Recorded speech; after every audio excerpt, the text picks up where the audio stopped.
Hi everyone, I'm Catherine Ibbott. I'd like to welcome you to Trinity College. I'm the fellow in French here, and it's not every day that I get to enter pursued by a polar bear. I didn't know that was happening. It's an absolute joy. If you haven't been to a Ministry for the Future event before, you're in for a real treat. If you have, you'll know that Venus and Annette will put on an extraordinary, rich and important discussion. I'm going to hand over to Venus. He'll tell you a little bit more about the role of the environmental humanities in these extraordinary events. Thank you and enjoy the afternoon.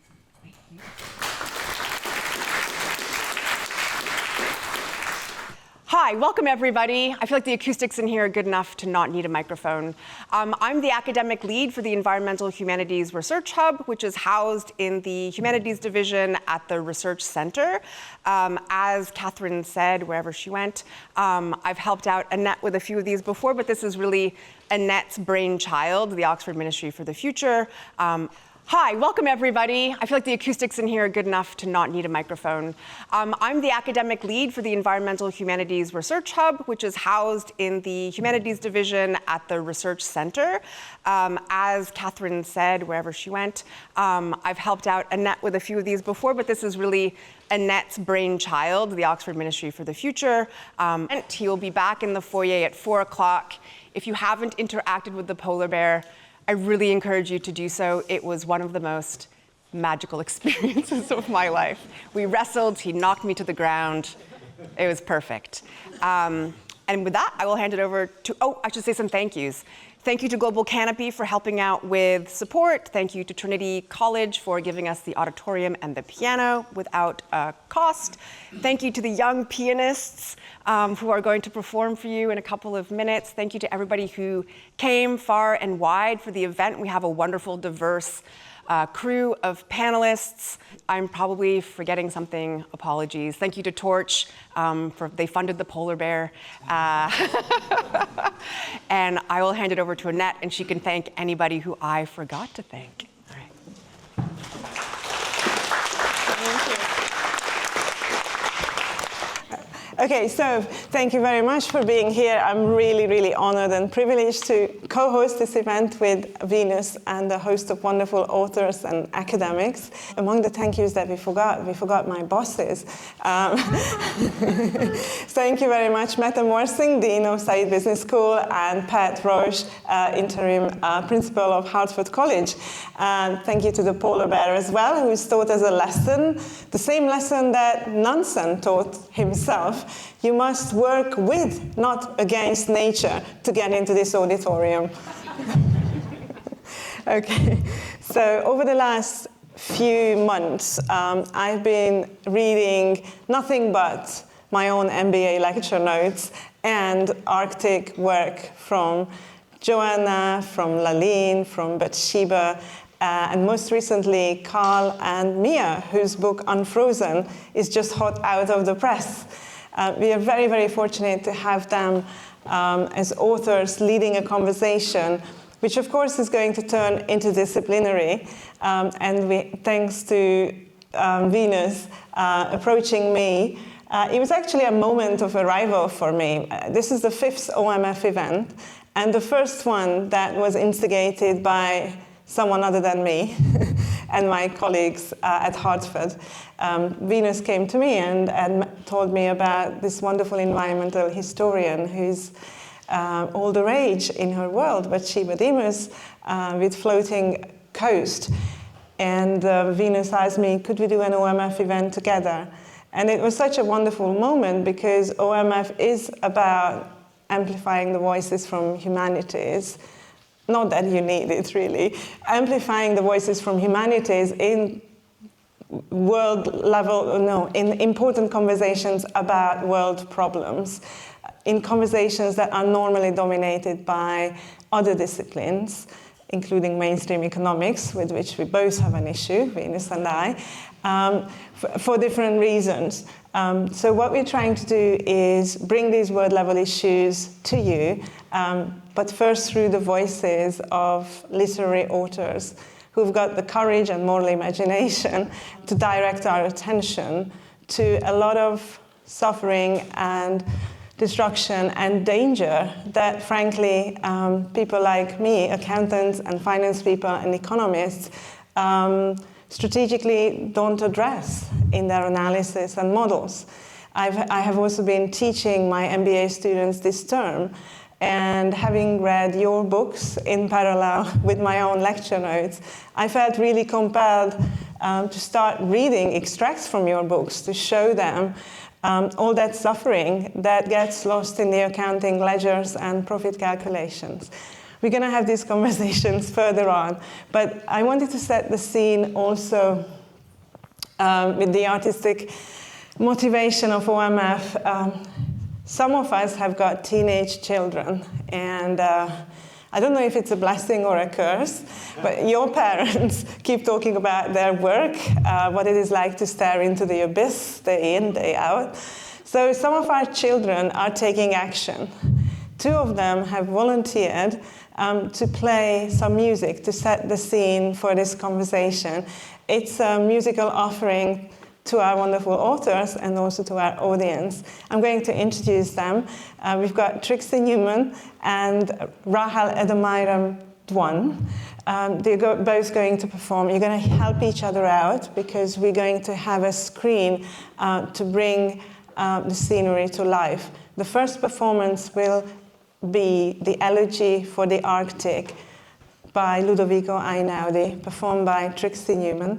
The second performance will be Philip Glass's wonderful score for the documentary Koyani Skatse, performed by Rahel.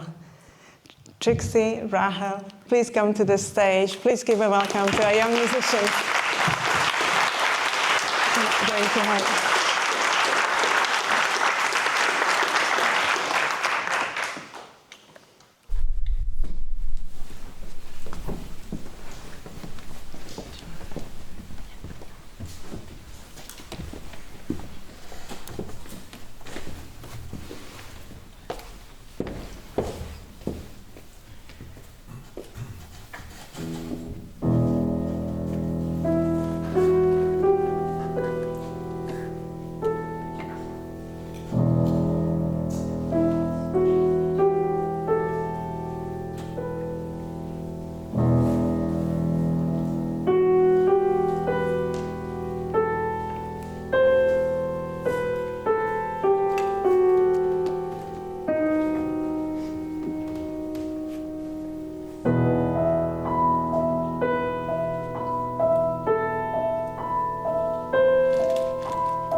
And of course, I would like to thank our resident artist, Anya Gleiser, who has brought us this wonderful footage, which was prepared by an artist friend of hers in the Evenki Nation in Siberia, Russia. Thank you.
So I would like to welcome, can you hear me in the back okay?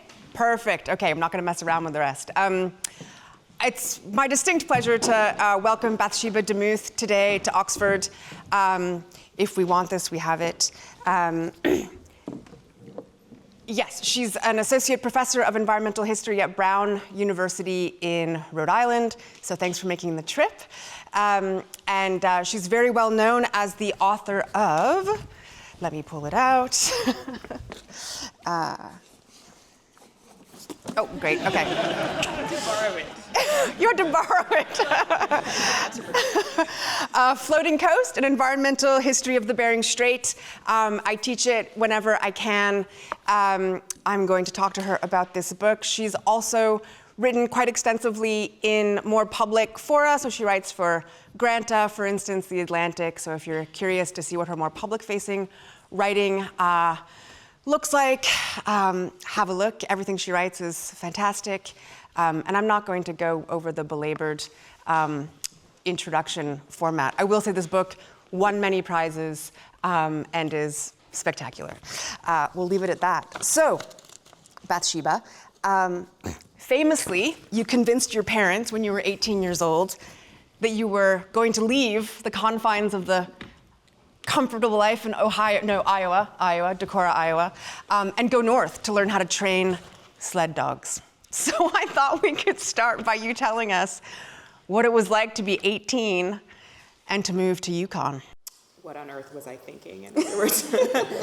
Can everyone hear me? I'm happy to use the mic. Okay, if back there I get too quiet, just make a gesture. And we're getting a use the mic request. Okay. Here, I will turn it on in both places. I think it's on. Hang on. Not quite on? Try now. Is that on? Yes, okay. Now you can probably hear me better. So first of all, I want to thank Annette and Venus and everyone else who made this event possible, and to Trixie and Rahel for that amazing introduction by music. And it was particularly fitting, I think, because I actually listened to the soundtrack of Kiana at some editing point for this book on endless repeat. And I haven't actually listened to it since then because I sort of wore it out, but it was nice to be reintroduced. So this is a good question to start with because in many ways, this book, Floating Coast, emerged out of this wild hair that I got when I was was finishing high school, or what would have been high school. I was homeschooled. And I realized that I didn't know what I wanted to study in university. And so I convinced my parents that I should take a gap year. This was before gap years in the United States were very institutionalized. So you kind of had to make up your own plan.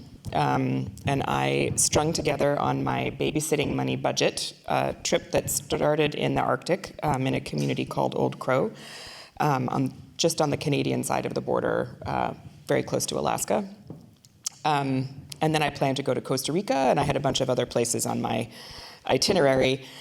And long story short, I never made it to Costa Rica, still haven't, because I ended up staying in this village for several years. And part of the reason I stayed had to do with the things that I found surprising and the process of them going from being surprising to being habitual or familiar.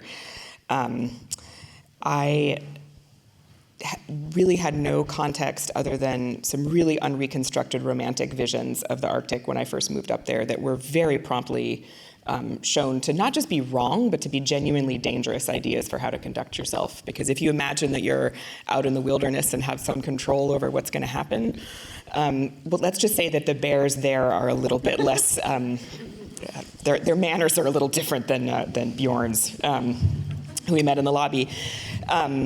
And so I think in many ways what was surprising to me was not just the place and the fact that it was a very different landscape than the very agriculturally manicured one that I was used to in Iowa. It was that it required that I really rethink what it meant to be a human being amongst all of the other beings that were part of creating daily life.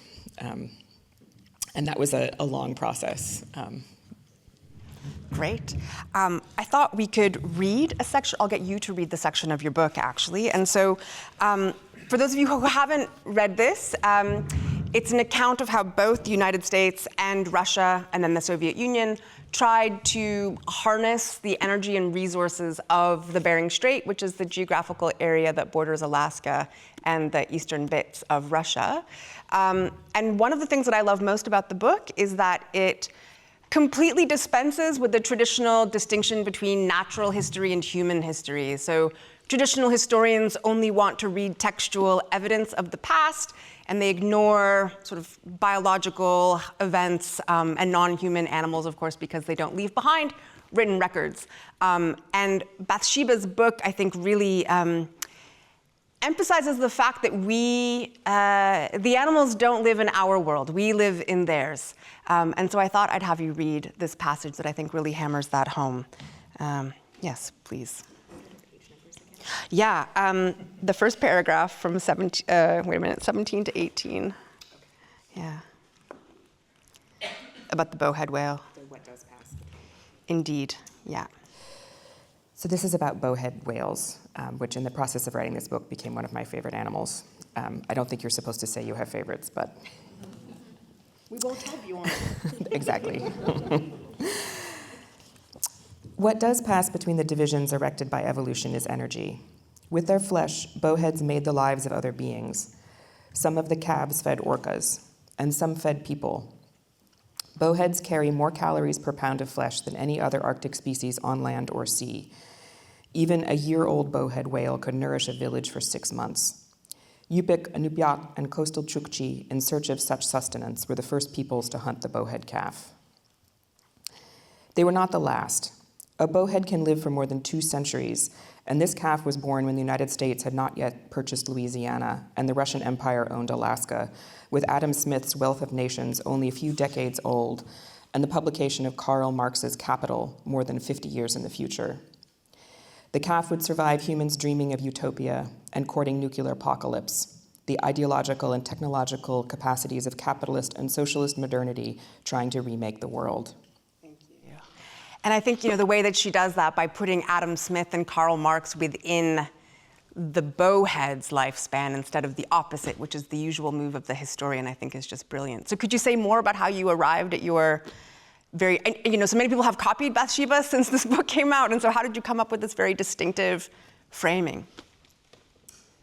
So I started this book, I think is true of many books, in a very different place than it looks now. So I thought I was going to pick 2 towns, one on the Russian side of the Bering Strait, Nadir, and Nome on the American side. And they're kind of roughly equivalent capital towns of the region. They both have about 10,000 people in them, depending on the year. Nome is smaller now, and Nadir is a little bigger.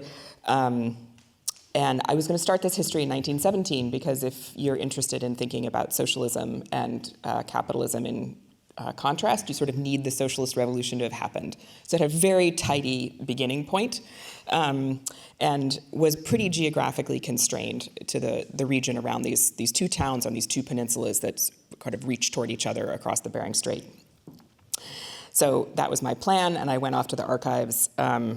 And as happens, that plan turned out to not make any sense at all once I started doing the research.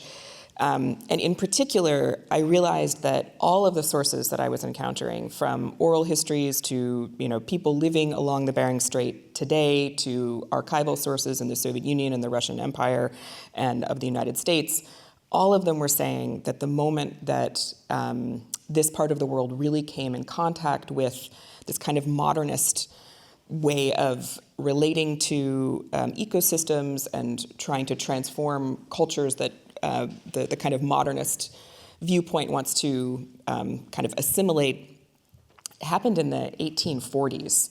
And it happened because of commercial whaling and whaling ships that left from the east coast of the United States, very far, really halfway around the world from the Bering Strait. And I remember sitting in an archive in Vladivostok and having this terrible sinking feeling, because I was in Vladivostok and I realized that many of the archives I needed were in New Bedford, Massachusetts, which was not close. And that suddenly this story was, had a much larger time span than I had imagined. And once I started paying attention to the whales, a couple of things happened. First of all, the whales kind of, because they are these long-lived animals, they're animals that marine biologists talk about as having culture. They communicate with each other. They have very intense and complicated social lives. They adapt in real time the way that cultures do. The whales themselves were very clearly going to be a central piece of at least some of the chapters of the book.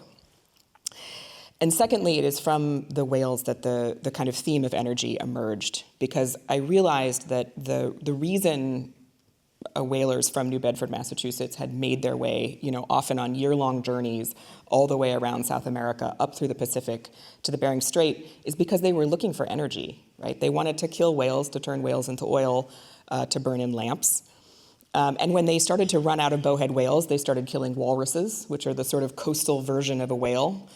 And when they started to run out of walruses, they started to look at reindeer up on the, the kind of actual dry land. And so that kind of pattern of exploitation of biological energy in time, in kind of the colonial movement through time, maps onto the way that energy is concentrated in Arctic ecosystems. So it's most concentrated in the ocean. The seas around the Bering Strait are incredibly biologically productive, and then it kind of gets a little bit less so on the coasts. And then by the time you get up onto the landscape, it's a place where it's actually fairly difficult to fix energy from the sun and turn it into cellulose, right, which is the kind of energetic basis of all the energy we use, really. There are some side cases if you're a physicist or a deep sea biologist, and that kind of confluence of the pattern of European colonialism mapping onto the biological distribution of energy, to me, was not something to be ignored. It felt like it was doing the work that I really wanted this project to be able to do, which is to pull together the human ideologies, human desires, human kind of speculations about the future, and put them in the context of the places and the ecosystems that they live in. And I remember I was at a conference for environmental historians a couple of years ago in Denver and was attending a panel that Bathsheba was speaking on. And most of the researchers on the panel studied whales. And Bathsheba said something like, if I remember correctly, for all of their importance in the Arctic ecosystem, we should actually be thinking about krill. But I haven't figured out how to turn krill into a charismatic subject. And this really stuck with me, and it reminded me of a sort of canonical text in environmental history, which is called The Trouble with Wilderness, in which the author argues that we've invented this category of wilderness, and we should love the urban bog as much as we love the majestic Alps or the Rocky Mountains. And so, in listening to you talk, I kind of wondered, do we have, is there trouble with the charismatic megafauna? And how do we turn our attention to krill? Yeah, it's a good question. And I'm completely guilty of perpetrating the whale, the charismatic megafauna. There are a lot of them in this book. In some ways, not because I went looking for them, but because they were the animals that were the most hunted initially. But I think that I do have a concern about, in many ways, I found writing about whales to be the easiest entry point into helping people who are not used to thinking about the role of beings that aren't people as part of making history. Because whales, many species, you can observe kind of direct changes in behavior that, even people who are as careful about using the word culture as a marine, behavioral ecologist would call it culture change. They have many attributes that feel familiar to us, right? They take very close care of their babies, and they do that for years. And many whale species do it socially in a way that feels very familiar. So they're really low-hanging fruit, frankly.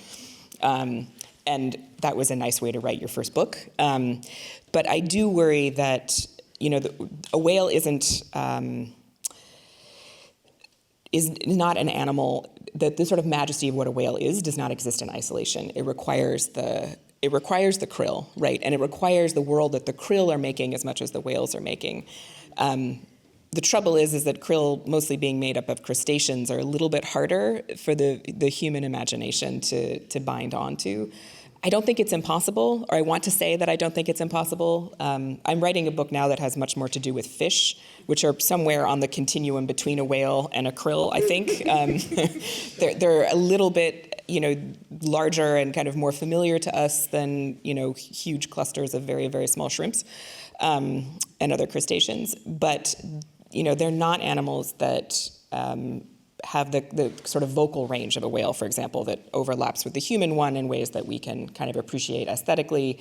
And they don't have, in Western culture, this long history of kind of charismatic adulation that whales do. But I think we have to be able to appreciate those things, because without the krill, the whole ocean falls apart. And, on the same theme of human imagination and trying to stretch it a little bit, I often feel very hamstrung by the English language when I'm talking about these things, teaching them, writing about them.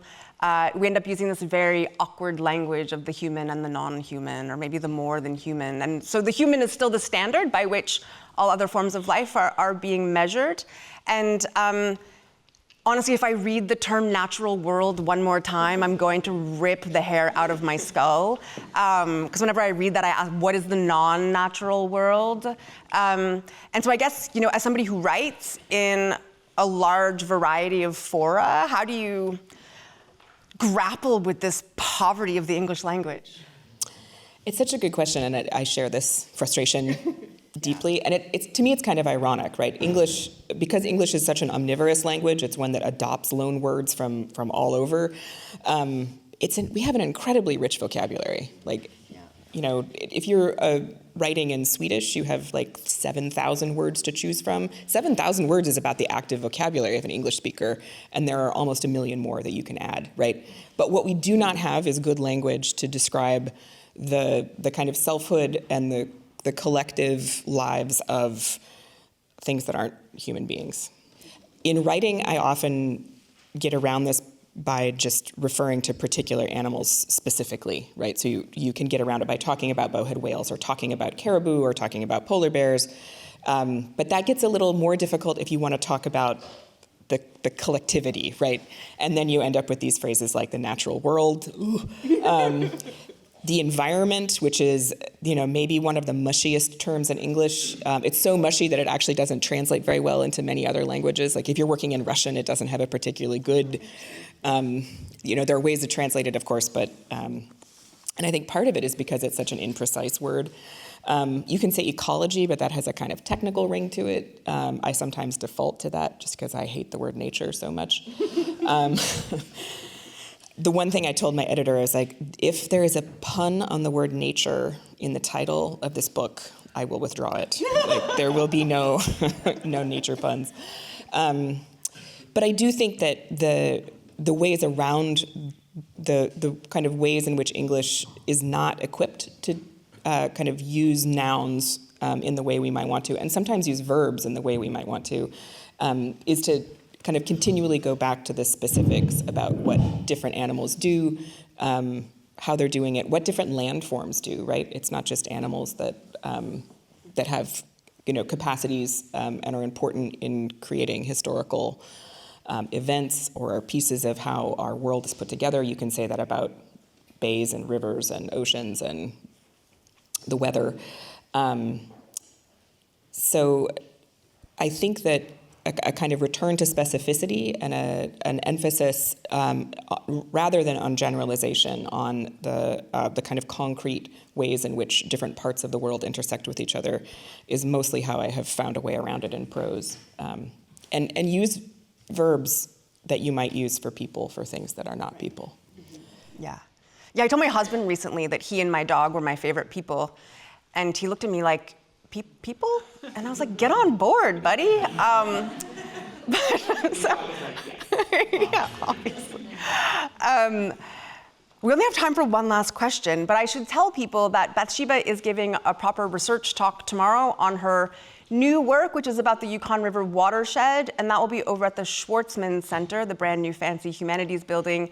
It's currently sold out, but people don't show up, as you can see, because this event was sold out and there are plenty of empty seats. So if you don't have a ticket and you'd like to come and hear more from Bathsheba, please just show up. I'm sure we can accommodate you. My last question, so Bathsheba has this great essay on the nature of agents' nature, different use of nature, the character of agency in historical writing. And historians usually define themselves as people who study change and continuity over time. But we have an enormous bias towards change. We almost never write about continuity. And in the essay, Bathsheba thinks about what history writing might look like if instead of focusing on all of the change, we thought more about the continuity. And so thinking about just the ordinary work that a whale puts into raising its young and feeding itself and, again, transforming all of this energy in the ocean that then is available to other life forms. And so I just thought to say a bit more about that, I think that's such an interesting idea. Like, why do we not talk more about continuity? I think it has to do, in some ways, with the same issue as the krill, which is that events are very charismatic. And you can tell this if you go to a bookstore, at least in the United States, and you look at the history section, and you have the World War II section, and that's like a wall. And then you have like a Revolutionary War section. That's really big right now, because we're heading up on the 250th anniversary of the American Revolution. And then you have like the everything else section. And that's really kind of making an argument in market terms for the ways in which people find events to be really compelling, right? They have beginnings and middles and ends. They have heroes. They have villains. They plot really nicely in ways that I really appreciate, actually. And I'm not trying to diminish the importance of these things and our understanding of them. That's a little bit different if you're trying to write about the ways in which, for example, housework is a thing that we've been doing for a long time. You can also imagine the kind of people who end up doing it, and perhaps that's part of why it's not written about as much. But it is also something that has some broad continuities, right? We still need to wash our clothes. We still need to wash our children. We still need to make sure there's food to be eaten. Those are acts of kind of maintenance and repair and care and really emphasize continuity. And they don't have the charisma of the Battle of the Bulge. They don't have a beginning and a middle of the end. And the ways in which they intersect with our lives are kind of written off because they're quotidian. And they're sort of small and easy to overlook, like those schools of krill are. But I think that if you imagine the 21st century, my experience of it at least has been that we're good on events, right? I actually would be very okay, and I say this as an American who hasn't looked at the news yet today, I would be okay if we had a few less events, frankly. Like, we could cool down on the eventing and think more about the maintenance and the maintaining. And I think some of that has to do with how we tell stories about what matters. And if we are constantly saying that the only way to be a person that matters is to be a person who is, involved in the creation of some brand new world order, which is usually not brand new, and it's usually not ordering the world, we're overlooking the fact that we really do need to understand how it is that we keep places alive, keep each other alive, and kind of keep that maintenance work going.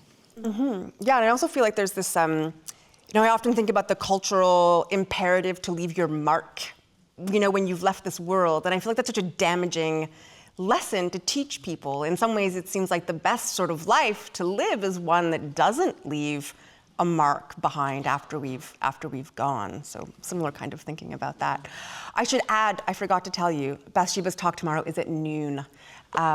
In the Schwartzman Center. So please, a warm round of applause.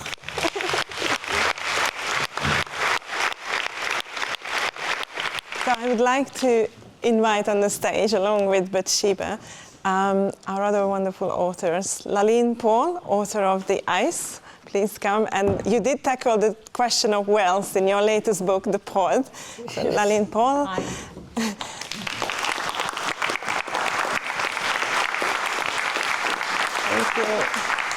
Joanna Kavanagh, please join us. I heard your very first book was The Ice Museum, which you wrote in parallel with several others, but The Ice Museum is a defining work. Thank you.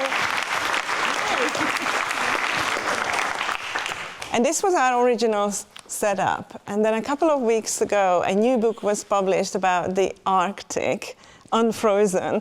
And as it happens, the two authors were passing through on a book tour, I think, in the UK. So I would like to invite, if I may, Maya and Klaus, authors of Unfrozen. Please do join us.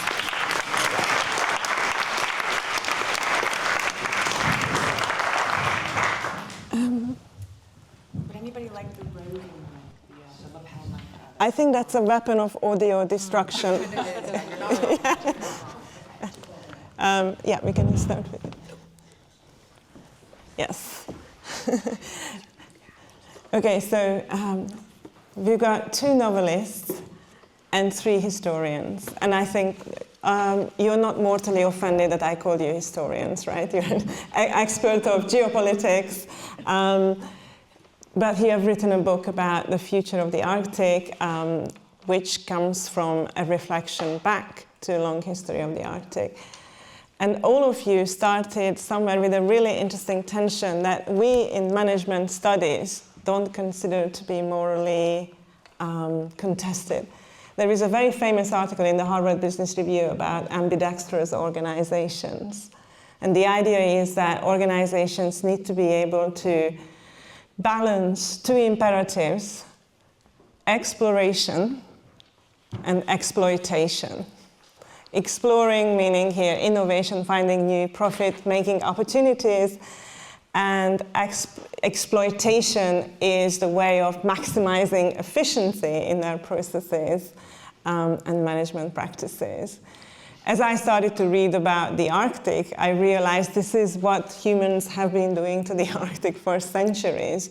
But there is a very dark side to this, and it raises very important moral questions that can be taken straight back into the world of business. So I wanted to start with this idea of exploration and exploitation. Two of you, I think, might have been in love with explorers, with polar explorers, when you started this journey. Joanna, for sure. And I think your narrative in the Ice Museum shows how you started to find out more and more about the dark and sinister side of exploration, which is not just about looking for knowledge and finding a myth. Yes. Thank you so much, and it's lovely to be here. Thank you so much, Annette and Venus and everyone, and the beautiful pianists earlier. Can you hear? Yeah, is this? Yeah, I can't tell if this is on. So that's such an interesting question about that shift, and I think it very much speaks to what Venus and Bathsheba were talking about. Firstly, I think about control and that idea as well about the sort of subject versus object, everything you were talking about in terms of where you put yourself in relation to what's around you and whether you see it in that way, whether you think there's the kind of great explorer over here and the wastes awaiting their meaning and interpretation and, as you say, control and exploitation. So I was really interested, I suppose, exactly in a kind of romantic childhood sense in all these explorers, and then you start to realise that entire setup, that mind-matter sort of dualist setup, which as a child you're not really that worried about. And I was fascinated then by this one explorer who I guess, as you say, I did fall a bit in love with, Fridtjof Nansen, a Norwegian, who was himself an extremely complex, flawed person, as all humans are. But he did have this idea in the late 19th century of effectively accepting that the world is real and accepting that the ice would have real effects. And rather than imposing this kind of tyrannical ideology and self-mythography onto the wastes that were seen to be just this, passive area, he just awaited being frozen into the ice, and he created a ship that would withstand the pressure of the ice. And he just kind of sat there waiting to float, to drift towards the pole. And as he said, work with the actually existent forces of nature rather than working against them. So I was interested in his story and in what that might begin to say about a change in that idea of the self and the world. Mm-hmm. I shall pass this immediately on though. Yes. Yeah, okay. Hi everyone, and thank you, wonderful pianists. I think we're going to form an orderly queue for Nansen, aren't we? He was definitely... And he's just got lost somewhere. I mean, he's away. Yeah. No, I love Nansen too. I think he writes wonderfully. I became fascinated with the Arctic, and I actually felt, Joanna, like I was slightly stalking you when I read your book, because... Well, I was stalking Nansen. Yeah, and I went on the Fram as well, and you wrote about going on the Fram. And Bathsheba, the krill issue. When I went to the Arctic, only to Svalbard and 3 times for researching my novel, I found you can't go there and not find out about the whaling and the exploitation. And what I loved about, one of the many things I loved about your book was how you elegantly transmute living forms into economic energy. And when I was there in Svalbard, there were bays where people said these used to be full of whales, and in Moby Dick, if anyone's read or remembers, there's that wonderful chapter where the whalers, the Basque whalers, can run across the backs of pods of whales because they're so plentiful. And in Svalbard, even though there's no whaling there now, people were saying, well, why don't the whales come back? Why don't the walrus come back? And I hadn't yet done the research, but it was so completely obvious that there's culture and transmission of information, especially in matriarchal animal lineages. So all the stories that I wish I'd written, I had to leave, and I managed to write one, which is the ice, because I didn't have the sort of biblical capacity I would need to do more than that. So I wrote a tiny little bit. I wrote an imagined story about the conflict between exploitation and exploration. And in the next novel, in which I did write about whales, I tried to write a Greek chorus of krill. And they are a very tricky subject. And I gave up. So, yeah, I became fascinated. I remain fascinated. And it's a painful thing to be fascinated by. Shall we move on? Thank you so much for having us. It's a pleasure to be here and to be with such esteemed panelists and authors whose work I've very much admired for a while. And I thought your kind of juxtaposition of exploration and exploitation is a really interesting one in many ways, because I feel in so many perhaps more conventional histories of the Arctic, they're seen as kind of almost synonymous, and that exploration inevitably leads to exploitation. But I think what Klaus and I have tried to do a little bit in the book Unfrozen is show that, first of all, there's a much longer history of the Arctic that far precedes this European exploitation of the region for resources that goes back tens of thousands of years to all of these really rich and storied indigenous cultures and peoples that have inhabited the region that were very much in many ways explorers, but oftentimes, let's say, maybe they were searching out or following the trail of the whales across the North American Arctic, bringing them across the Bering Strait, but also perhaps they were just curious about what lay beyond the next horizon. And I think that's a sort of universal trait among humanity. And I think that's one that is important to kind of uphold and see for its intrinsic value of just being curious explorers. But I don't think that needs to lead to endless and unsustainable exploitation. And if we can find a way to separate out exploring these distant frontiers from this tendency, very much a capitalist one, to plunder them for as much as we can, I think that would be perhaps something worth trying to tease out in all of the stories we're writing about the Arctic. Well, thank you very much also for the invitation and also for the musical introduction as well. Really appreciate it. I think certainly for someone like myself who works in the field of geopolitics, exploration and exploitation often do go hand in hand, and certainly have worked very, very closely with military-industrial projects, certainly settler colonialism. And that would be true both in the Arctic and the Antarctic. So if you want to tell a story about krill, it's a good time actually to focus on Southern Ocean krill. And we really are locked into a very, very bitter battle at the moment between those who would wish to truly go industrial in terms of harvesting of krill, those who are seeing krill as, I think quite rightly, as the linchpin of the Southern Ocean ecosystems. And we are in utter paralysis at the moment with regards to marine protected areas. We just cannot get beyond 2 at the moment in the Southern Ocean. And the goal of 30 by 30 by 2030 looks truly bleak. If you can't do it in the Southern Ocean, you don't stand a chance of reaching that target. The other thing I will say is kind of interesting, actually, talking about the Fram and being locked into the ice. A couple of years ago, the German vessel Polar Stern was seeking to get locked into the ice. It proved harder than you might think to get locked into the ice. And what's really interesting at the moment is now we're looking at new kinds of exploration, but exploration we probably don't really want, which is exploration in and around an ice-free Arctic. And we're coming to terms with the fact that new categories like Central Arctic Ocean are having to be invented because the Arctic Ocean is in real danger of becoming open water. It will become open water at some point in the next 3 to 5 years, with everything that will come with it. So exploration and exploitation continues at great pace in the Arctic, and biophysical, geophysical state change is enabling that, I'm afraid.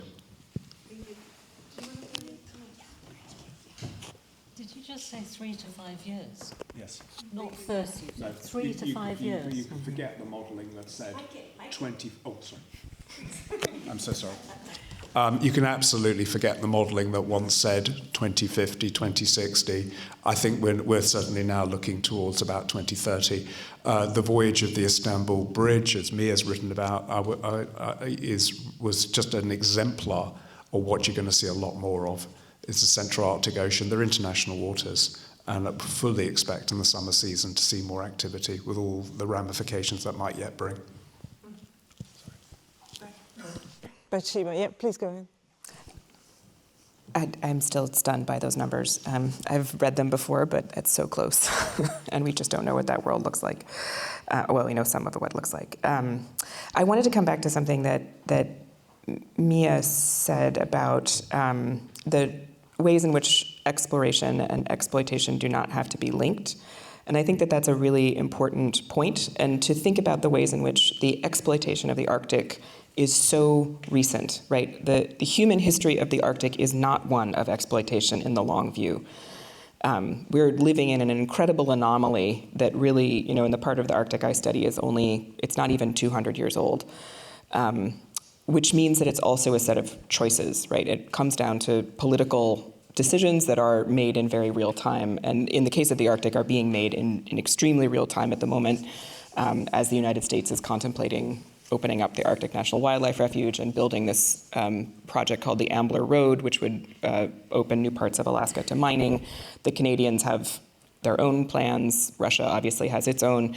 But not to think of those as inevitable, I think, is actually a really important tie between the history of the place and how we need to think of its future. Okay, I'm trying this microphone, which looks more like Björn the polar bear with his little pack on the back than a microphone, because it's not working. Yes, but I don't know how to turn it on. It should be on. Yeah, it should be on. Okay, I'm going to speak up, or speak with another voice.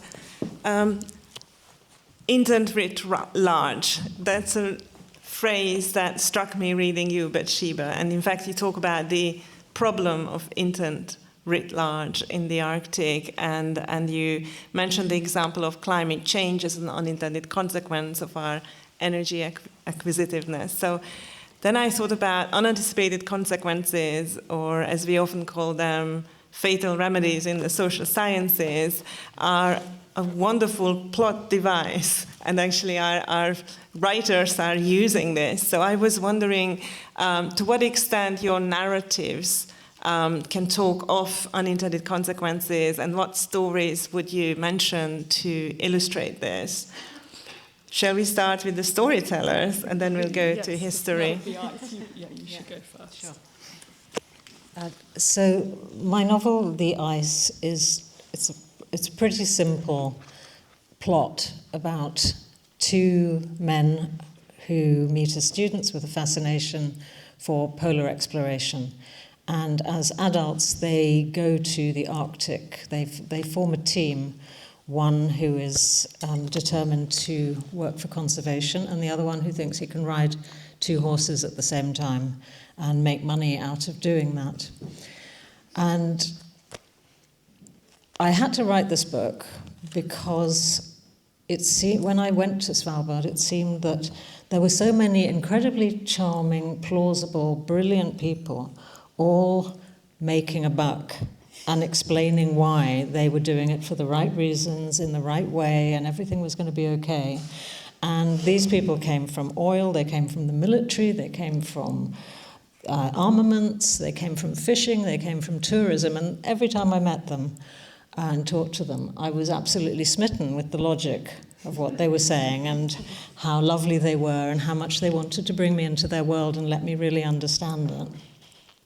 And it wasn't until I went on the Greenpeace ship, I kind of gate crashed my way onto it, And they said, okay, we want to share everything with you. We want to tell you stuff, but you have to sign this declaration. And I said, I'm not ready to sign the declaration because I haven't signed up with anyone yet.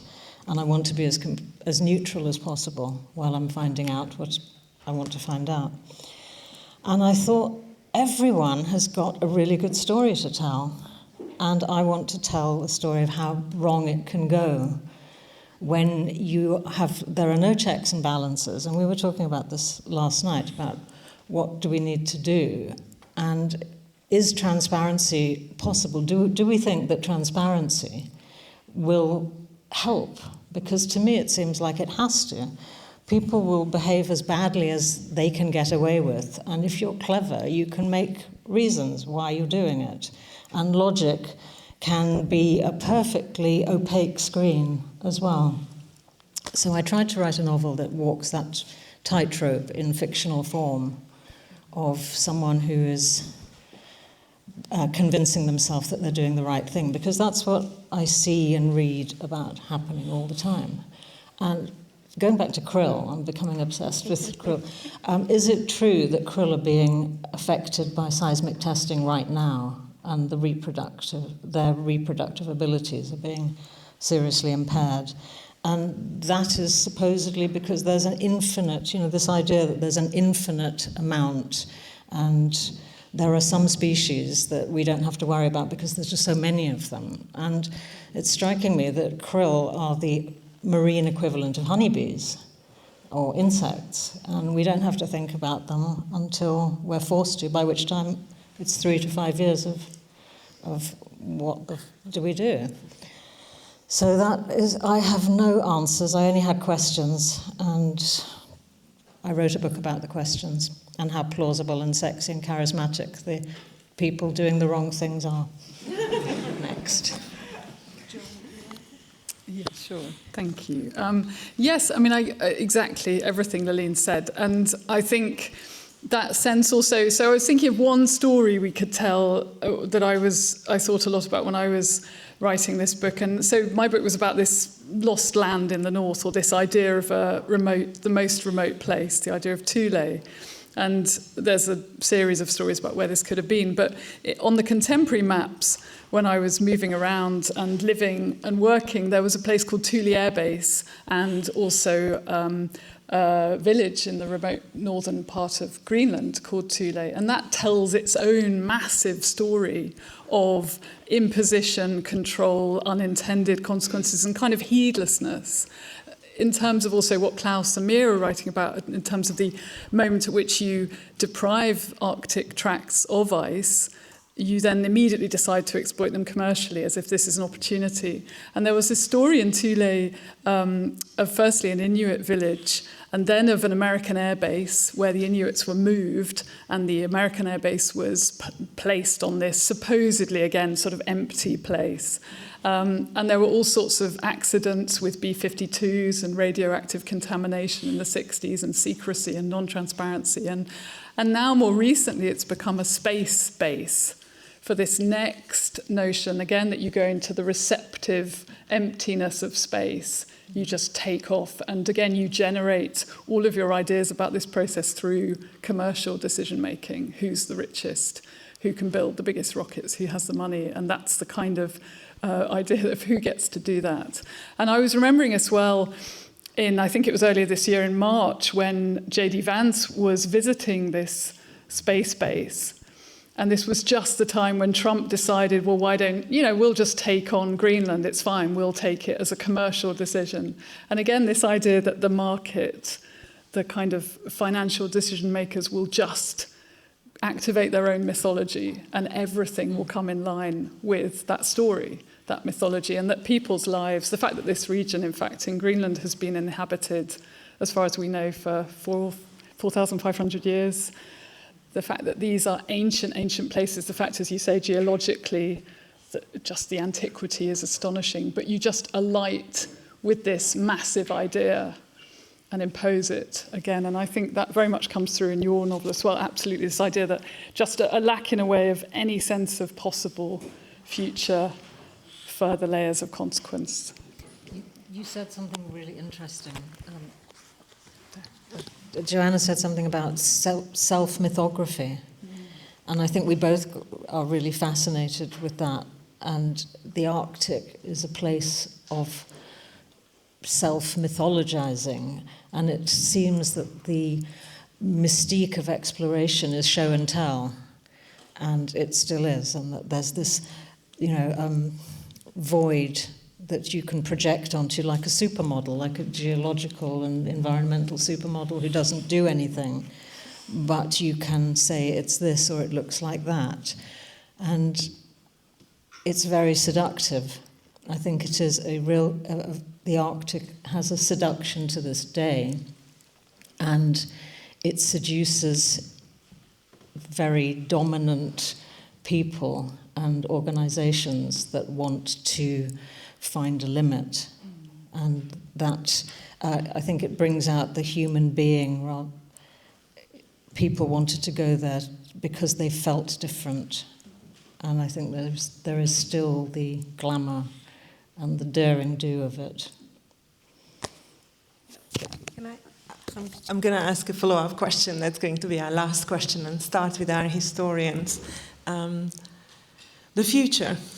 The future is like an untouched continent. I think I learned it from you, Joanna. You were talking about when Nansen sailed, he still didn't know whether he's going to end up on ice or land.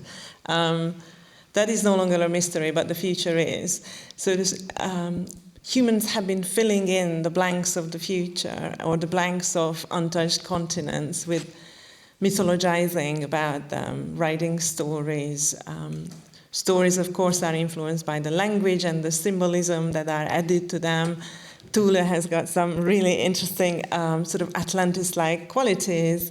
But of course, we have got now, the symbolism of the third pole or the polar Silk Road.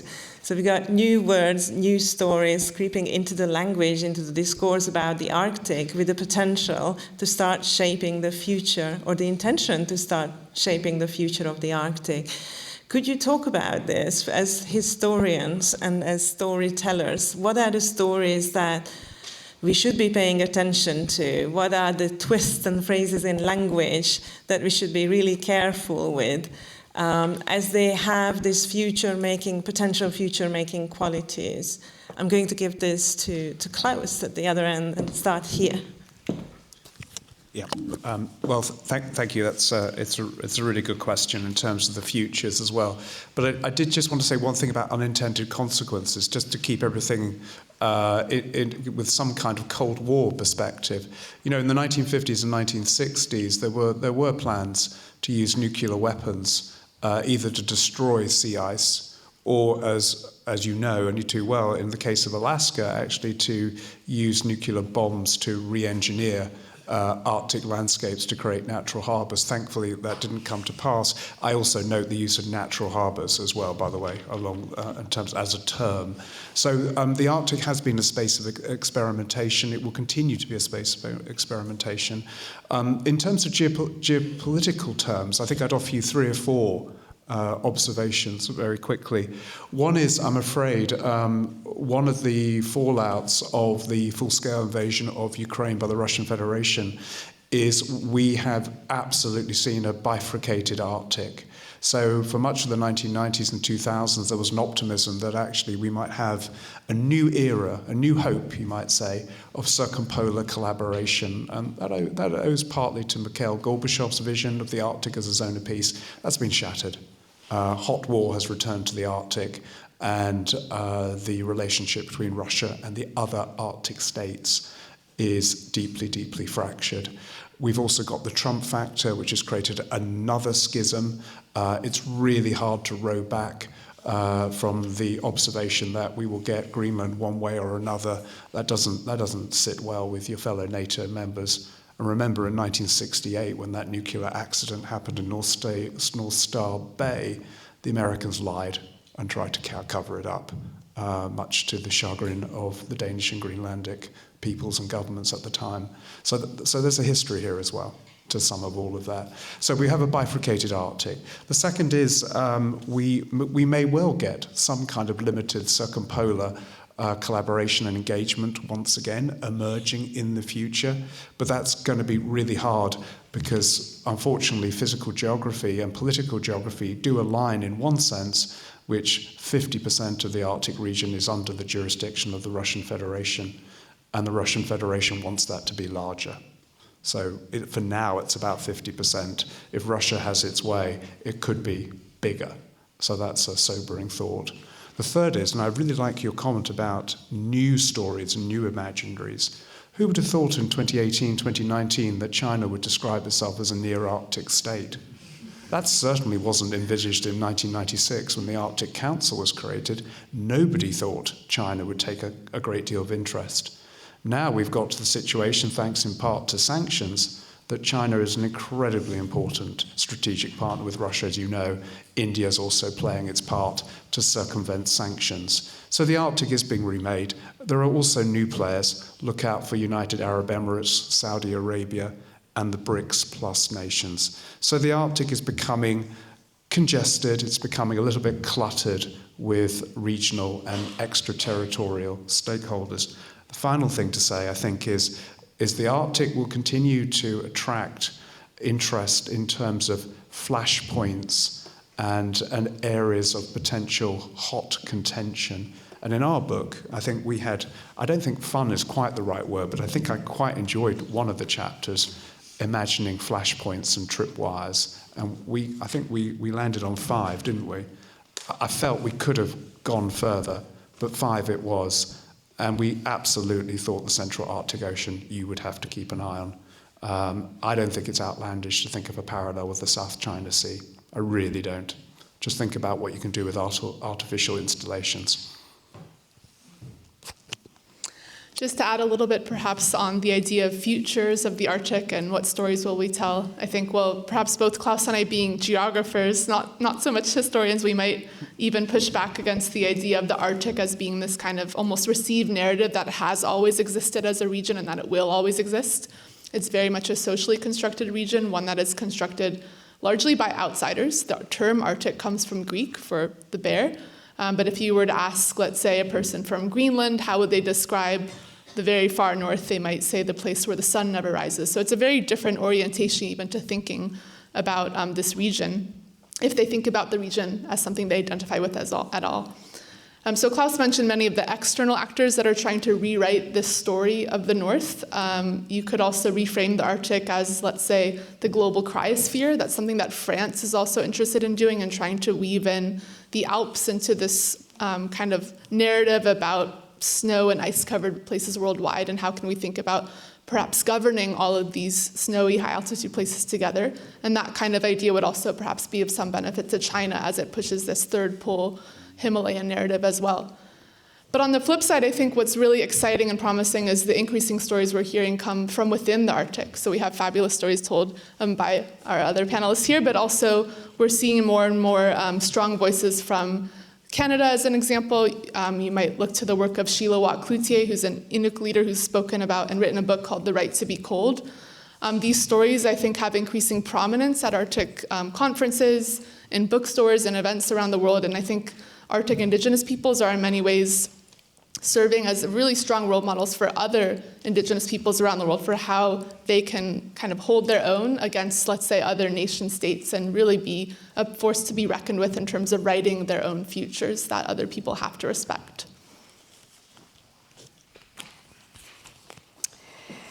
Yeah, I think that the last point you just made about the kind of resurgence of indigenous sovereignty in the Arctic in various places. It looks a little different in Russia because the political context there is significantly more hostile to that. But in Canada, to some degree, in Alaska, in Greenland, in the Nordic states, there are very active on-the-ground projects to rethink what living in the Arctic looks like. And I think the historian in me thinks that, in fact, this is the sort of, there's a continuity, to go back to the continuity discussion, between people who have always thought of the Arctic as home, right? And if you if you think of a place as a home, you think about the consequences to changing it, right? You think about the consequences if you don't clean up your messes, for one thing, right? Homes are places that we maintain because we want to live in them, and we want to live in them with our children, and we want our children to be able to inherit them. That's a really different picture than these kinds of charismatic guys with amazing stories from the outside. And I think that those are stories about events, right? And they're stories about not having to deal with consequences.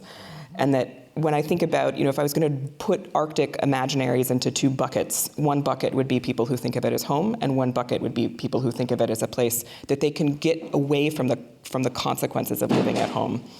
And that those two things lead to very different outcomes for the place and for the people. I'm going to give it back to you. Yeah. You can. Back to you. Would you like? Yeah. Okay, well, that's going to end our panel for now. Thank you very much. We have got some colleagues who are joining us. Venus is going to facilitate a follow-up conversation to what you have just shared with us.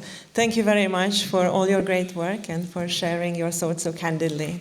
Thanks.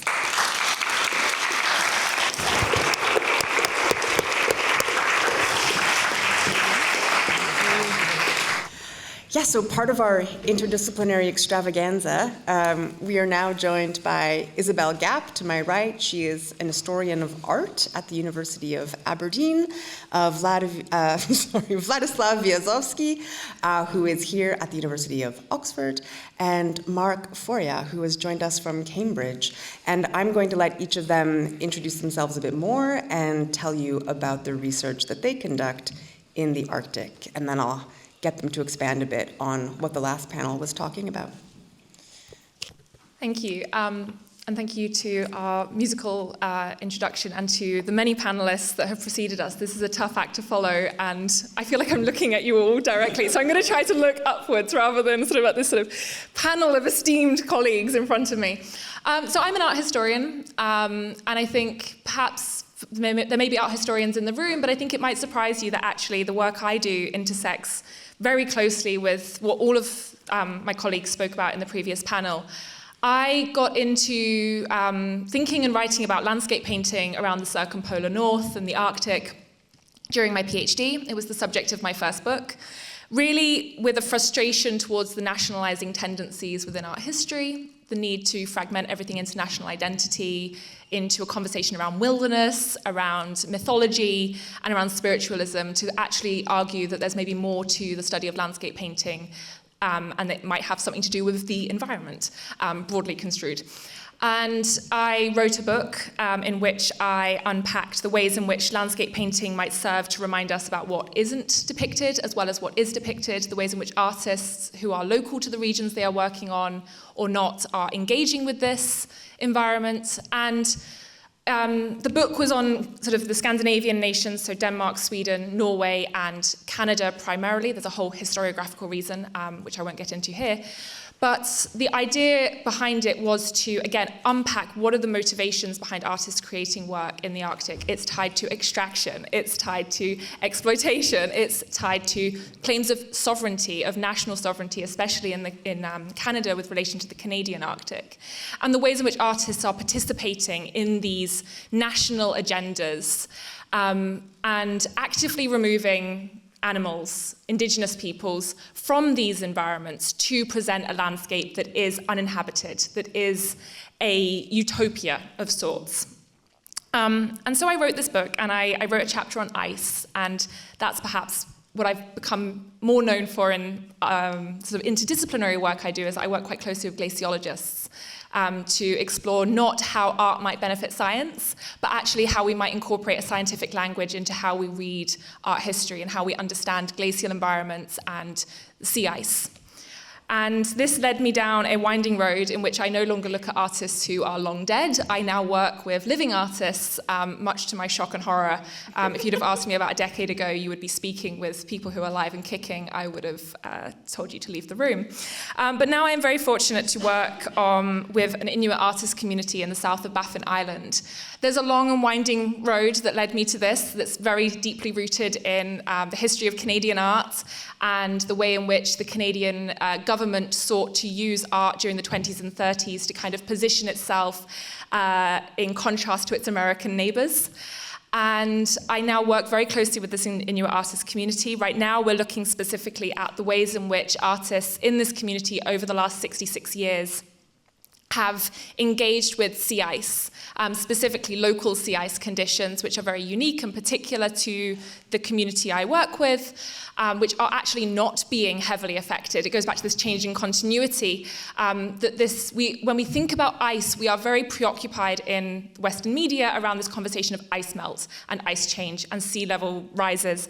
And that is an important conversation to have, but what if we actually had a conversation that's more about the ways in which sea ice is depicted, the way in which people are living with ice. Ice is an extension of the land for many Inuit. So how do we actually see this through art?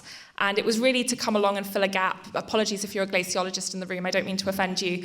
But after 20 years of work in this community by sea ice specialists, that they had not once looked to the art that is made by about 100 artists in a community of 1,400 people. And so what are we missing when we're looking at these elements of the environment, when we're not taking into account visual culture? And so that's what I do now, and I'm trying to write about it.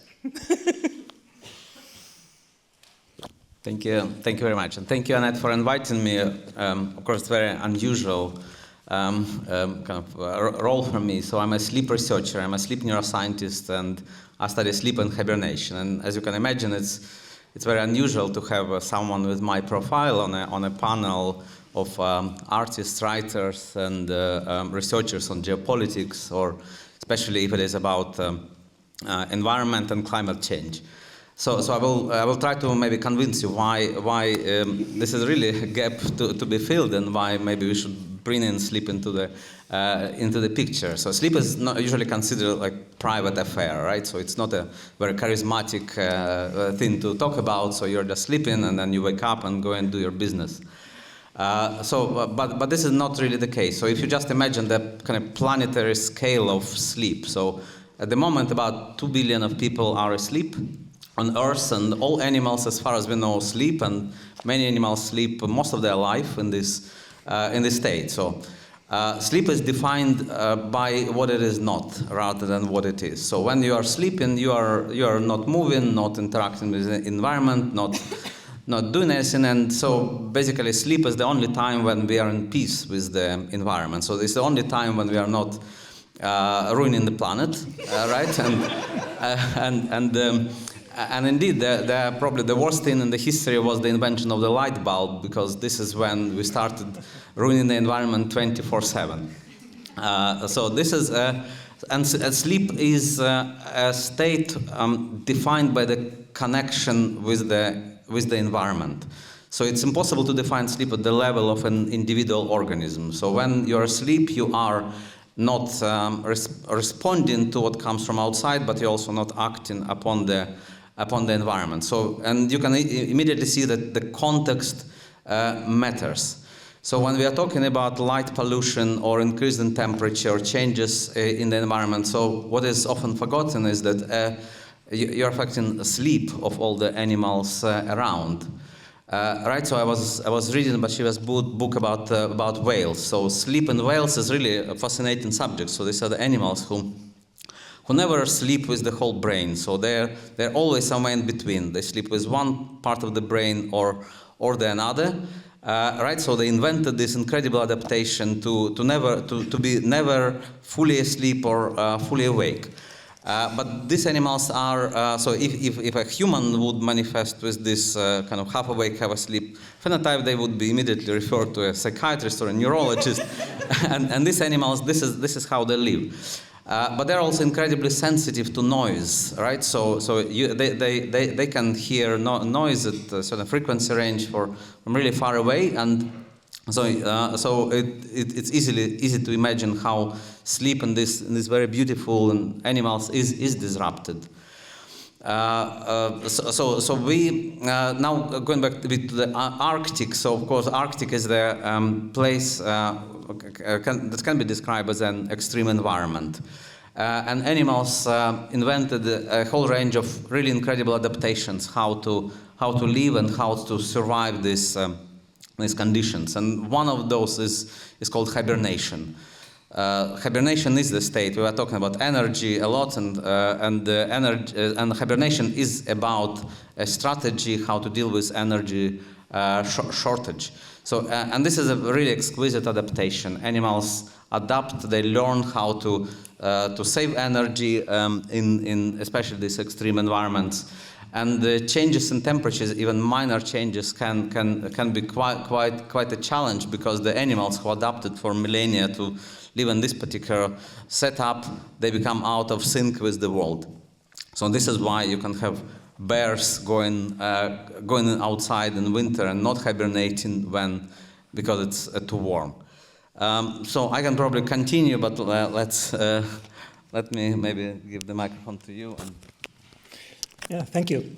Yeah, I can't stop thinking about the whales half asleep, half awake now. Well, my name is Mark. I come from the Scott Poller Research Institute in Cambridge, and I am a biologist by training. And in our research group, what we do is to study, in general terms, biodiversity responses to changes in the Arctic environment. And so, especially in the last 80 years, as the Arctic has warmed very quickly, so does biodiversity, right, in the Arctic. And as those changes take place, they have several consequences. Obviously, one direct consequence is the fact that Arctic species that are adapted to Arctic conditions are facing new conditions that they have to either adapt to or move or perish. But they are also receiving influx from species that were not there, but now in a warmer Arctic are making their ways into the higher latitudes, and they have to either, again, coexist or compete with these newcomers. As the Arctic warms as well, people are affected by that, but not only in terms of infrastructure or access to resources, but also because many of the especially traditional livelihoods in the Arctic, as previous panelists have discussed, are very tightly coupled with the natural systems. And as this change, there is this global reach in terms of social, political, and economical consequences that again have been discussed before. But what I would like to probably put more emphasis on is on the fact that any change in the surface of the Earth is part of a system. Systems are coupled. And when we say that systems are coupled, it means that when something changes, that thing might affect another thing, which in its turn changes, and it can affect the very first thing that changed. And that would be a loop, right? A feedback loop. The Arctic has been termed a hub of feedback loops, essentially because of the presence of snow and ice, and the fact that these are very conspicuous materials that when they melt, they completely change. So for example, as sea ice melts, it's not only becoming liquid, but it's also becoming much less reflective. When liquid water, when the dark ocean is made of open water, it absorbs a lot of the energy that comes from the sun. When the ocean is filled or covered by sea ice, most of the energy that comes into the Arctic is just reflected back to space and doesn't contribute to warming. That would be one example, and this would be the sea ice albedo feedback.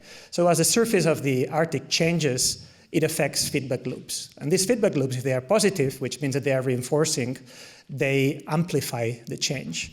So the Arctic is a place that's filled with positive feedback loops, the albedo being one. There are others. Probably the most frightening in a way, one, or not the most, but one of the most frightening ones is that most of the Arctic terrestrial systems and some of the coastal systems are underlain by permanently frozen ground, which contains much more carbon in its first 3 meters than all the carbon that it can count in all the forests in the Earth combined. And as the Arctic warms and the soil thaws, this carbon that's frozen becomes available to microbial activity, which obviously metabolizes it, and that carbon gets into the atmosphere, further contributing to climate change, and that's another positive feedback. So as the surface of the Earth changes, and as the tundra, for example, gets encroached by tall vegetation that was not living there before, so does these feedback loops get reinforced and produce further warming and further change in the Arctic. So in essence, the Arctic has been always a very nervous system because of this presence, so that when it warms extremely fast, as it's happening now. When it has cooled extremely fast too. And probably I will finish this sort of introduction by saying that one of my obsessions is to put the animals there and to think about, if you have large animals and the animals are using the landscape, they can engineer the landscape too. By engineering the landscape, they modify the surface of that landscape. For example, large herbivores do trample, browse, and graze on this encroaching vegetation that's growing and changing the tundra and the energy budgets between the atmosphere and the tundra. The question is, are these animals able to engineer the land in such a fashion that they are actually part of the Earth system in a way that they could modify the landscape enough so that they can actually be a part of an important component of how to regulate climate in the Arctic.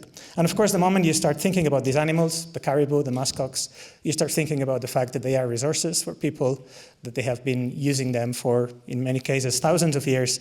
So inevitably, you start thinking about people as they use the landscape as well. So in my lab, we try to understand biodiversity changes in the Arctic, but embedded in an Earth system, and never forgetting that when things happen, they probably affect other components in the Earth system, which might actually have very surprising outcomes, rather than the proximate or the immediate change itself. And I will stop here. Yeah, so I'm not going to talk much on this panel because these are the experts. I'd rather hear what they have to say. So at this point, I'd like to invite you to comment on any of the themes that have been raised so far. Krill have proved to be enormously popular, but you might also talk about exploitation and exploration, unintended consequences, the future of the Arctic, geopolitics. No pressure. Krill did make me write down benthos, and there's a lot of benthos in Inuit art, so I was like, maybe that's the way we get at it, through art. Anyway, there's small kind of life that lives at the bottom of the ocean bed. But I'll look out for krill now. I'm afraid my thoughts on krill being limited. I think I'll touch maybe on exploration and extraction. I'm working on another book, which was given me the very broad remit of Arctic visual culture and historical perspectives, and was told you have 20 to 30,000 words to cover this brief. And the way in which my co-author and I decided to tackle this was through extraction, with the argument that really all forms of visual culture that have been made historically, so again, we're drawing a line sort of in the early 1900s, 1930s, 1940s, 1950s, and are leaving the content of indigenous art making to another book in the series. But our argument being that really all forms of Arctic visual culture, whether it be photography, painting, drawing, really come about through either exploratory endeavors or extractive sort of initiatives. Whether this be from canonical paintings that are being made to further national agendas or exploratory sort of missions. We can think about Franklin, we can think of the wealth of visual culture that comes out in the mid-19th century surrounding Franklin, but also then the search for the Franklin mission. And there's been a lot of work done on kind of the visual cultures of Arctic voyages. How do we extend this kind of conversation to other, perhaps lesser known works of art, but also perhaps less grand scale. Again, I think in art history we have a tendency to think that the focus has to be on large paintings that you see on a museum wall. But when we're thinking about visual culture and art history, we're thinking about the drawings, the sketches, the photographs that are being taken by professionals or by amateurs. And for me, in my research, many of these, again, are being made, they're either being commissioned, and often they're being commissioned by wealthy industrialists or by government, again, and how art fits into this narrative in more than just a way of, I went, I saw, I drew a picture, more of how do we actually understand art's role in these extractive histories. And then through to the present in my work, how are Inuit artists, especially in the community of Kingai in South Baffin Island, how are they part of that community that is responding to the changing extractive environment in which they are living?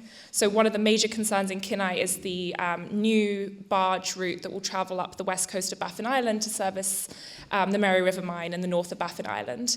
And everybody is concerned about this. Artists, hunters, trappers, everybody is equally concerned about the changes this will have on marine populations. And so what does it look like, again, in actually seeing artists in these communities as not just people who are drawing pretty pictures of the surroundings, but actually people who have an invested interest in the way in which their home changes? And I just wanted to point out that that's quite a nice parallel with what Mia and Bathsheba were saying earlier about a new kind of momentum and power behind sovereignty movements in the Arctic, and how art can be a way of world making and making claims about what matters to you and how you want your home to look. So that's, yeah, I look forward to your book. Vlad. Yeah, maybe I also talk briefly, just one idea about exploration versus exploitation. Something, again, I don't really talk much about, because this is our kind of job as scientists to explore and discover something, and something that has been not been known to discover and describe. But there is an interesting, almost ethical dilemma here, because if there are things which are unknown, the question is, maybe they want to remain unknown, right? And this is where Arctic is really quite remarkable example, which is probably one of the least explored areas on the planet, and maybe parts of that should remain unknown, at least to us, to our species, for a while. So there is an interesting, again, going back to my work and my area. There is a very curious theory about sleep and why we sleep. So as I know, there are probably many ideas around. We are arguing, we are disagreeing. We still cannot explain why we spend in this state like 1/3 of our existence. But one idea is that there are benefits of being ignorant. So when you are awake, you are going around, you're learning, you're collecting information which probably you don't necessarily need, or you get the information and use it not in the right way. So when you're asleep, this stops. So you're not learning when you are sleeping, because learning new things is very energy consuming, and you can also get in trouble if you are too searching for information too actively. You're laughing, and. Yeah, and I think this really, again, I want to use sleep as a very powerful metaphor for us to think that, yeah, maybe some things do not need to be explored, and better we leave it that way. So maybe nature, sorry for using the word nature here, yes, also needs privacy, right? And we may need to learn how to ask nature's permission to go and explore, even if we forget about exploitation aspect. Yes, I think I will keep on using the word nature, sorry. Later you can tell me what to use instead. Well, about exploration and exploitation, many things came to mind when you were discussing these things. One, perhaps the first one, which is very personal, is the feeling at times, especially in Antarctica, but also in the Arctic, that we are tools in geopolitical games, and so that lavish funding to research in the poles has a political motivation. And sometimes researchers should be a bit more aware of what we are actually enabling when we are very excited to get money to go into a remote place, for us. But that happens to be the home of somebody. But the money there is, on the one hand, innocently given by a public funding for the enhancement of knowledge, but on the other hand, that same public funding is the arm of a state that has interests in that place and wants to ensure that there is activity there funded by that state. And I think that in line with what the panelists earlier were saying, in many places in the Arctic, indigenous peoples have realized about that, and so they have become much more aware and much more demanding as to what we're doing there and what our responsibilities are. And one of them is to essentially make sure that they know what we do from start and that they agree on our activities. This reminded me of an anecdote in Finland, in Finnish Lapland. The Finnish Cartographic Institute in the early 20th century was walking around Lapland trying to create maps. And the way that they would go about was to make topographical maps and then ask for the names of places to the local community. The local community had named those places in very descriptive terms. This is the hill where you are hunting grouse. This is the place where you find mushrooms, etc. So they were not ready to give those names away. So they started giving the wrong names to the Finnish cartographers.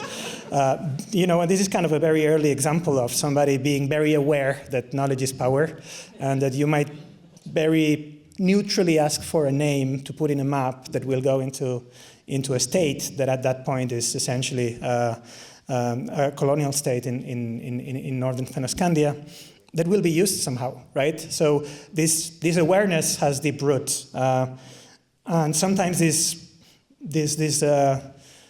use of knowledge gets incredibly invisible in front of our own eyes. We were talking about Svalbard. Svalbard was initially found or cited, at least historically, by Dutch navigators, and they called it Spitsbergen. Svalbard is a name that appears in Icelandic sagas. It's a mythical Norse name. But when Norway started administering the archipelago after the signing of the Svalbard Treaty, magically Svalbard became Svalbard, which links it very, very deeply with Norse culture and millennial-long Arctic and North Atlantic livelihoods. But there is no proof that Vikings or the Norse ever found Svalbard. That's another kind of example of how we sometimes don't even realize that we are being, if not used, but we're being very useful tools in this kind of underlying interests that sometimes we're not aware of. Probably a couple of interesting bits of information to do with this exploration versus exploitation. One aspect that surprised me was when I was reading about Antarctic exploration. Mid-19th century, James Clark Ross, one of the great Antarctic explorations. They were British. They could go first to Tasmania or New Zealand, get provisions, and then get south. James Clark Ross has amazing adventures, but one passage in their account is, to me, it was very telling. They land in Hobart, and Hobart at that time is a very emerging town, very small, of the Tasmanian colony called Van Dieselland at that time. Actually, the governor at the time was Franklin, who ended up his days perishing in the northern Canadian archipelago. But that's another story. The thing is that Ross's account of Tasmania it's a land of plenty, and it has to be developed. There is a moral imperative to basically make Tasmania as close as England as possible in terms of the way it looks, because it's good, it's inherently good. And that brings me back to this sort of narrative that everyone can be very convincing. There is a lot of worldviews that actually can see development as nearly like a moral imperative. There is wasted opportunities here. We can bring progress in this place.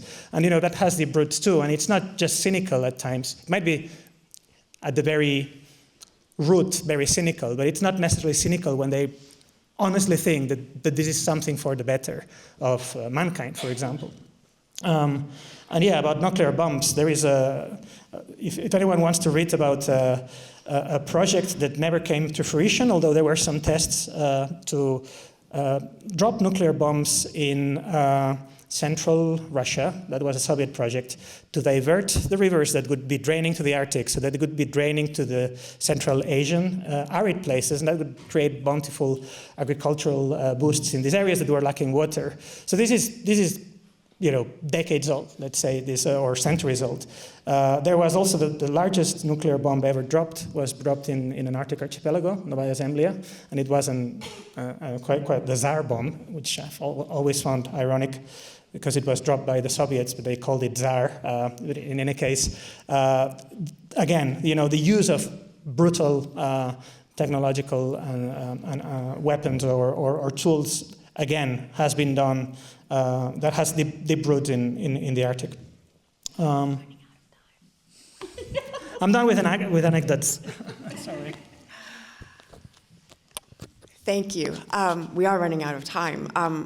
Maybe just a quick comment to wrap up this panel. I really liked how all three of you reflected on your own sort of disciplinary responsibilities for your research. And it reminds me of an article that Bathsheba wrote, the same article in which she talks about continuity and change. And she talks about how historians in particular, but all kinds of researchers, want to attribute agency to the people that they're studying, and they think that in doing so, they're giving them some kind of power and they're recuperating them in some kind of way, and this is very much a political project that comes out of the 1970s and various social movements and wanting to think differently about the past. And Bathsheba says something like, the long dead slave probably doesn't really care that you've given them agency, and it's probably more important to think about your own agency as a researcher than it is to think about the agency of the people that you're studying. And I like that all three of you are really actively thinking about your own role in the research. And I love what Vlad said about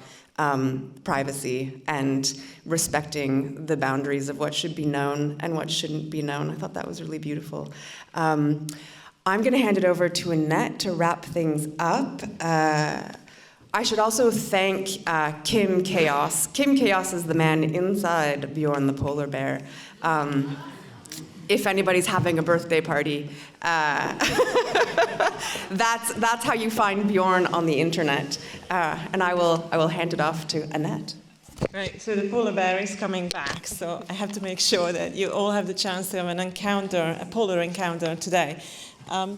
I feel a little bit responsible. My disciplinary responsibility is to throw in the terms exploration and exploitation, another binary, which really confines moral imagination, at least in business, I find.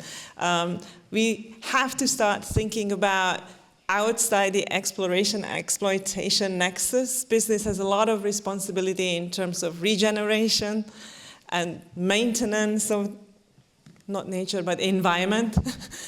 So what are those responsibilities? And we started to talk about it, and our business school, Meta, would support in it, is fully behind this new line, which suggests that business has these responsibilities: regenerating, maintaining, and enabling the environment and coexistence, a more harmonious coexistence with it. But what we are seeing is mainly token work that is undertaken in order to protect the status quo, business as usual. So we still have to keep thinking about how will business people, people in decision-making positions who are trained on simplistic ideas, exploration and exploitation, to start thinking differently. And I feel conversations with the humanities are absolutely important, because you are showing the downside consequences of those unexplored suffering and destruction that follows the wake of business as it wrecks its way around the planet. That is an expression from Lalin.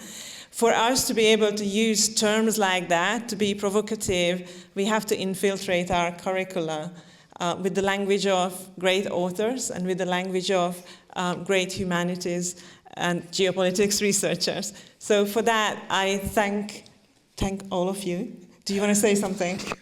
I just want to jump on what Annette said here and harken back to Vlad's introduction. I think this is the first time in my life that as a humanist, I'm in a room with the hard scientist justifying his presence. It's always the other way around, where the people who study the humanities are like, I have a right to be here. So one of the things that I love about Annette's project is that we are the ones who are being... It's our project now. So one final thought from Bathsheba, because you started us off with this journey, and we're going to carry it with a thought from you. You talk about capitalism and socialism in your book and show how these are not just human projects, but ecological projects as well.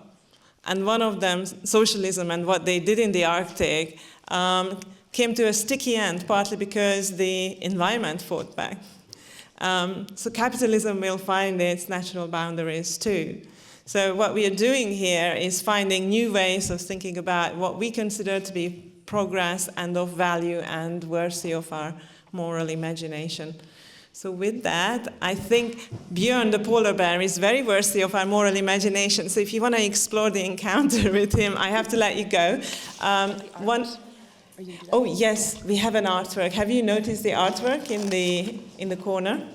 It's also on your audience leaflets. It was produced under the careful instruction of Anna Gleiser by the pupils of the Oxford Lyceum School. Some of the parents are sitting with us proudly, and the artwork can be observed in the exhibited version there, and hope you will enjoy taking it home with you on your audience leaflets. Thank you to the children, and thank you to Anna for project managing them.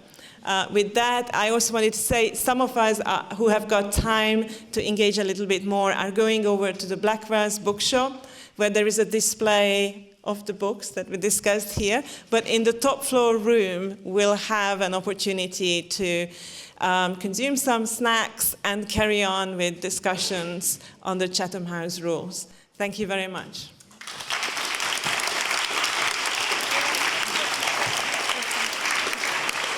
I wasn't sure if you wanted to give out the gifts. Yeah. Yes, we have come bearing gifts as well. So we have a version of that wonderful artwork. I need your help. Oh, sure. Can you hold it? Now I feel compelled to say something. So I'm just going to show one. So our wonderful speakers are going to be receivers of original artwork by the pupils of the Oxford Lyceum School. So thank you very much. We can start with you. Thank you.